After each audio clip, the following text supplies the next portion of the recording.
Hi friends, నమస్తే. నేను మీ శివశంకర్ కోట, మీరు చూస్తున్నారు శివ వ్లాగ్స్. ఈ రోజు మనం భువనగిరి కోటను సందర్శించడానికి వచ్చాం. ఇక్కడ భువనగిరి కోట ప్రత్యేకత ఏమిటి, ఇక్కడ ఎటువంటి యుద్ధాలు జరిగినాయి, ఎట్లాంటి దురాక్రమానికి పాల్పడ్డారనేది మనం ఈ రోజు తెలుసుకుందాం ఈ వీడియోలో. మనం ఇక్కడ ఫస్ట్ ఎంట్రన్స్ లో చూసుకున్నట్టయితే సర్వాయి పాపన్న విగ్రహం అయితే ఉంది. ఇక్కడ సర్వాయి పాపన్న విగ్రహం గురించి ప్రత్యేకత చాలా ఉంది. ఆనాటి కాలంలో మొఘల సామ్రాజ్యాన్ని మొఘళ్ళు చాలా పరిపాలించేవారు, మన హైదరాబాద్ని, భువనగిరిని కూడా.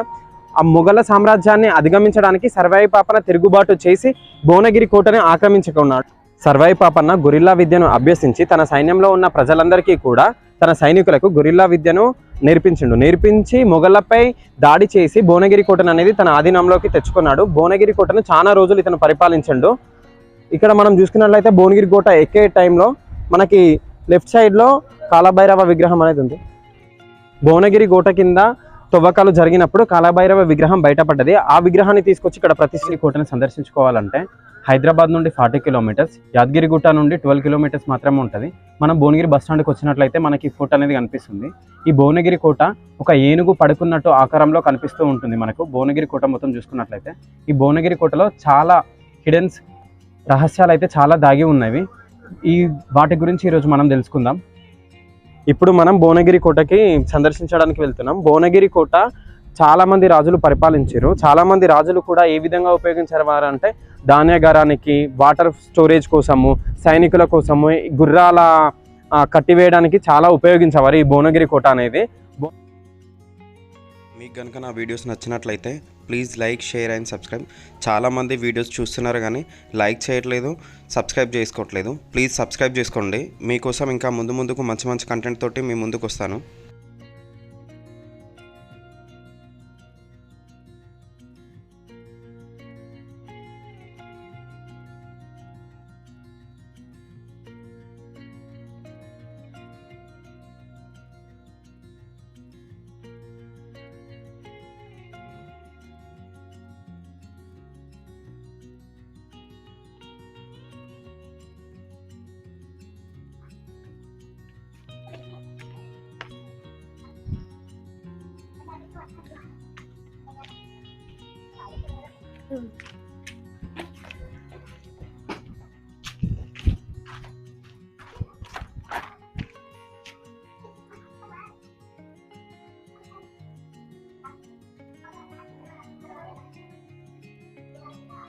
ఆ రోజులలో వీటిని ఎంట్రన్స్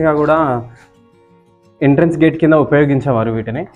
వీటిని ఎలా అంటే ఎవరైనా కొత్త వాళ్ళు వచ్చినప్పుడు ఇక్కడ ఉన్న సైనికులు వారిని ఆచూకీ తెలుసుకొని, వారు ఎక్కడి నుండి వచ్చారు, ఏ పర్పస్ కోసం వచ్చారని తెలుసుకొని తర్వాత వారిని లోపలికి అనేది అలో చేసేవారు.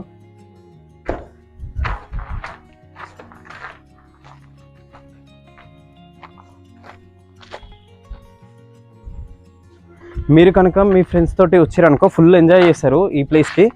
అసలు ఈ 15th ఆగస్ట్ రోజు అయితే చాలా మంది ఎక్కుతుంటారు. కాలేజ్ హాలిడేస్ అప్పుడు కూడా చాలా మంది ఎక్కుతుంటారు. ట్రెక్కింగ్ అని కూడా చెప్పుకోవచ్చు మనం ఈ భువనగిరి కోట ఎక్కడానికి.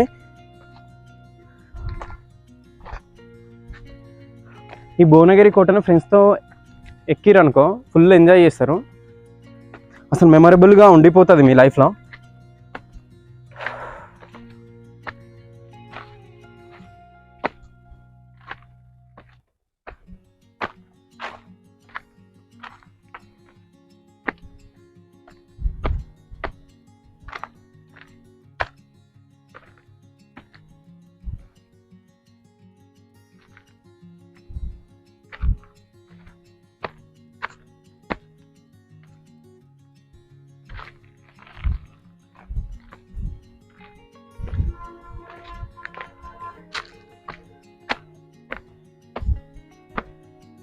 ఇది ఇంకో గేట్ ఎంట్రన్స్.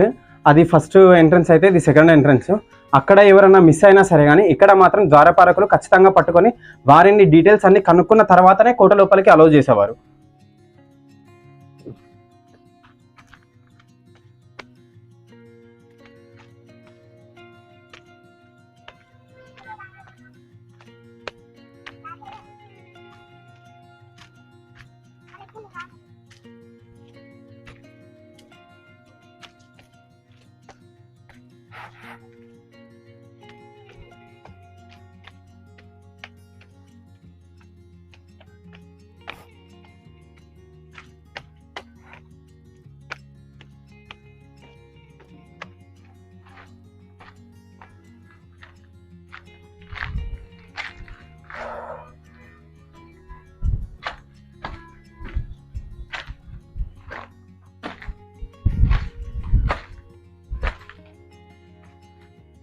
ఇదే మనకు లాస్ట్ ఎంట్రన్స్.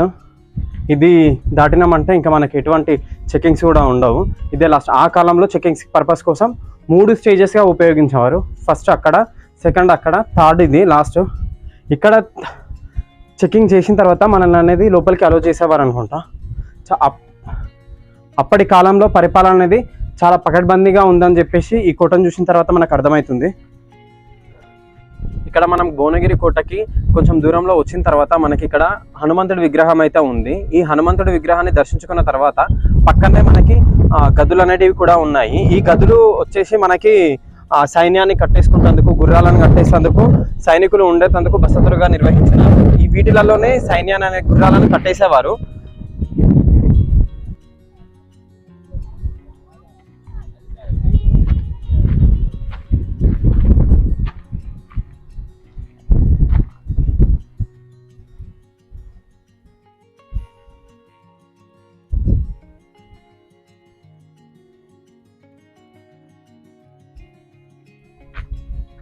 ఈ గదులను సైనికులు సేద తీరే ప్రాంతంగా ఉపయోగించుకునేవారు. వారి గుర్రాలను అక్కడ కట్టేసుకొని ఇక్కడ సైనికులు అనేవారు సేద తీరుకునేవారు.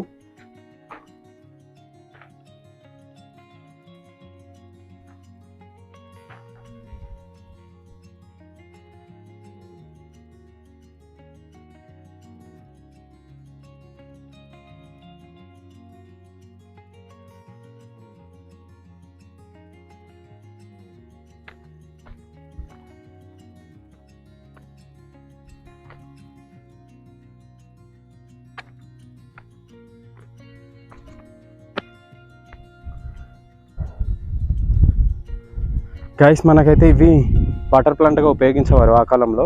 ఇటువంటివి మనకి ఈ భువనగిరి కోటలో 5 కనిపిస్తాయి. ఈ వాటర్ ప్లాంట్లో ఇప్పుడైతే ప్రస్తుతానికి అన్ని తామర చెట్లు అయితే వెళ్తున్నాయి. చూసుకోవచ్చు మనము, అవన్నీ తామర చెట్లే. తామర చెట్టుతోటి ఈ కొలను మొత్తం నిండిపోయింది. ఇటువంటివి 5 ఉంటాయి ఈ భువనగిరి కోట పైన.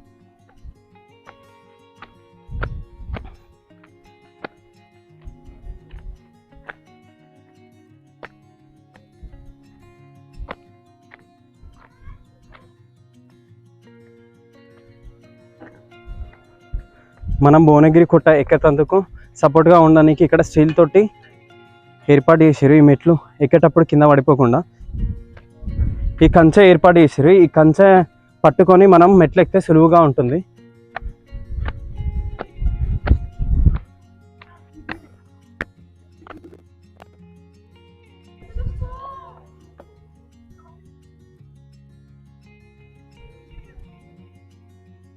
ఈ కోట నుండి గోల్కొండ కోటకి సొరంగ మార్గం అనేది ఉండేది.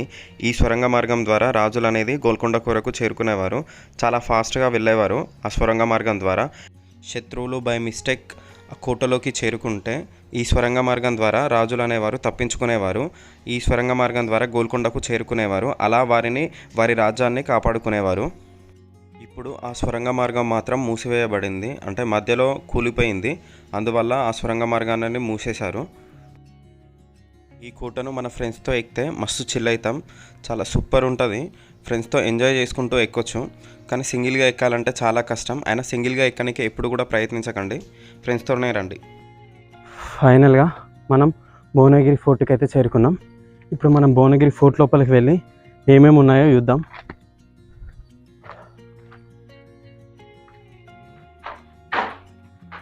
ఈ భువనగిరి ఫోర్ట్ అనేది 2 స్టోరీ బిల్డింగ్, అంటే 2 అంతస్తుల తోటి ఉంటుంది. ఇది వాడుకలో లేనందువల్ల మొత్తం శిథిలమైపోయింది.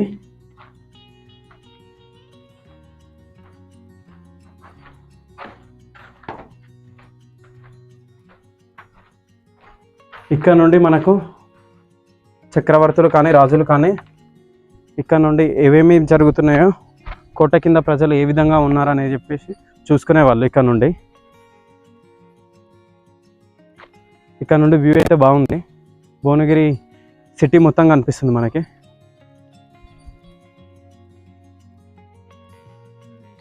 ఇక్కడ నుండి అయితే మనం ఫస్ట్ ఫ్లోర్కి పోవచ్చు. స్టెప్స్ కూడా ఉన్నాయి ఇక్కడ నుండి పోవాలంటే మనకి. ఈ స్టెప్స్ ద్వారా మనం ఫస్ట్ ఫ్లోర్కి అయితే పోవాలి.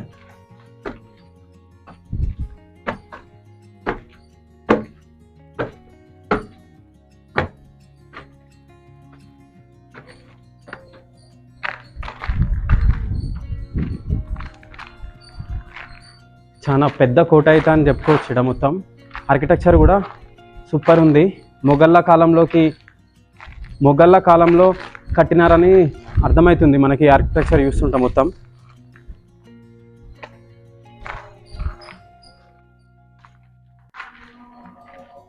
మనం ఇక్కడ నుండి పైకి టెర్రస్ పైకి కూడా పోవచ్చు. ఇంకొక మెట్ల మార్గం కూడా ఉంది. ఈ మెట్ల మార్గం గుంటా వెళ్తే మనం స్టెప్స్ పైకి కూడా పోవచ్చు. టెర్రస్ పైకి చీకటి ఉంటుంది, కొంచెం జాగ్రత్తగా భయపడకుండా వెళ్ళాలి మనం లోపలికి. మెట్లెక్కేటప్పుడు చాలా జాగ్రత్తగా ఉండాలి. ఇది శిథిలమైన కోట కాబట్టి ఎక్కడ ఏముంటాయో తెలియదు మనకి. కొంచెం జాగ్రత్తగా ఎక్కాలి ఎక్కేటప్పుడు. ఇక్కడ ఈ కోట పై నుండి చూస్తుంటే మాత్రం వ్యూ అయితే సూపర్ ఉంది.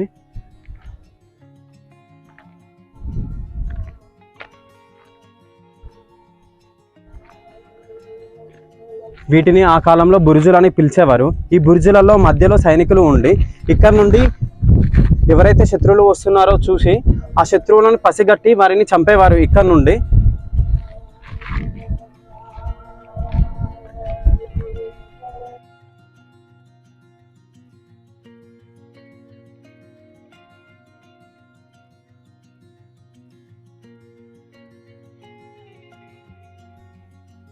ఫైనల్గా కోట మీదకి ఏరుకున్నాకనైతే మా వాళ్ళు మొత్తం అలసిపోయారు, పడుకున్నారు కోట మీద.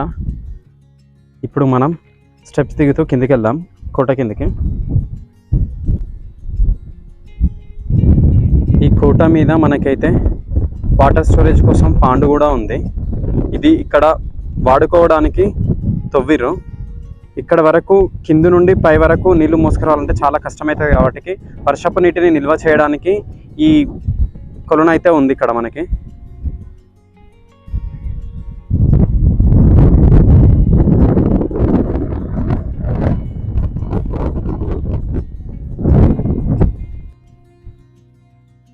ఆ రోజులలో దీనిని స్విమ్మింగ్ పూల్గా యూజ్ చేసేవారు రాణులు కానీ రాజులు కానీ. దీంట్లో వాటర్ స్టోరేజ్ చేసుకొని స్నానమాచరించేవారు.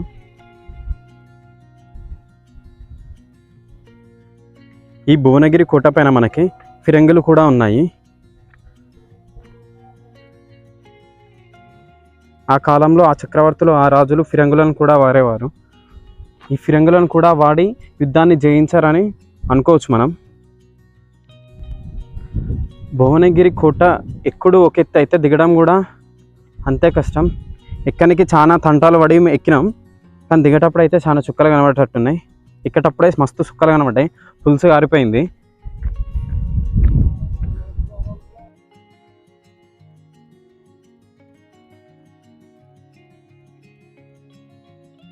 భువనగిరి కోట స్టార్టింగ్లోనే రైట్ సైడ్లో మనకి క్లైంబింగ్ అకాడమీ అనేది ఉంటుంది. ఎవరికైనా ఇంట్రెస్ట్ ఉంటే దాంట్లో జాయిన్ అయ్యి మనం రాక్ క్లైంబింగ్ అనేది నేర్చుకోవచ్చు. ఇక్కడ అటువంటి ఫెసిలిటీస్ కూడా ఉన్నాయి భువనగిరి కోటలో.